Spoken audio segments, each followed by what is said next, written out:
அண்ணா உங்களை பார்க்க வீரமாண்டி மோகன் வந்திருக்கானே. கூட எத்தனை பேர் வந்திருக்காங்க? தனியா தான் வந்திருக்கான். வர சொல்லு.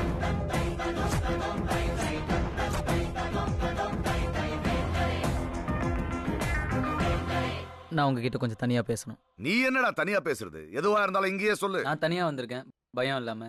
நீங்க ஏன் பயப்படுறீங்க? டேய் டேய், யாருக்குடா பயம்? போங்கயா போங்கயா, பாத்துறேன் அவனை. ஏய் இப்ப பேசுறா.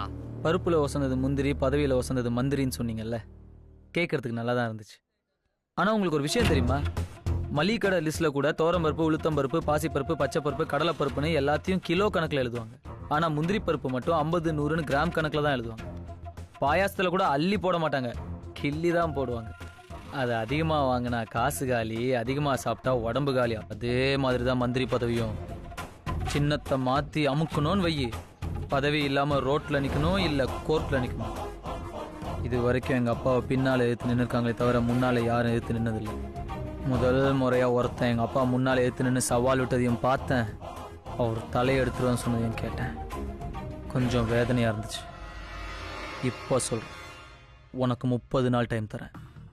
அதுக்குள்ள நீ சொன்ன மாதிரி எங்க அப்பா தலையை எடுத்துட்டானா நான் குடும்பத்தோட உன் காலில் விடுறேன். அதே மாதிரி நான் உன் தலையை எடுக்கலன்னா எங்க அப்பா உன் காலில் விடுறேன். என்னடா நீ எங்க அப்பா தலையை எடுத்துட்டனா நான் என் குடும்பத்தோட வந்து உன் காலில் விடுறேன். நான் உன் தலையை எடுக்கலன்னா எங்க அப்பா உன் காலில் விழுவார். அதாவது உன் தலையை நான் கன்ஃபார்மா எடுத்துருவேன்னு சொல்றேன். நான் இப்போ மந்திரிடா. உங்க அப்பா இன்னும் பாண்டியாபுரத்துல அதே வீரபாண்டி தான். அப்படி நான் சவாலுக்கு ரெடியா? 30 நாள் உன் அப்பன் தலையை நான் எடுக்கிறேன்டா. யாரை தூக்குறதுன்னு பாப்போங்க. அப்போ எங்க அப்பா சொன்ன மாதிரி சீக்கிரமே சிவகங்கை தொகுதியில பை எலெக்ஷன் வரும்னு நினைக்கிறேங்க. வர்றேங்க.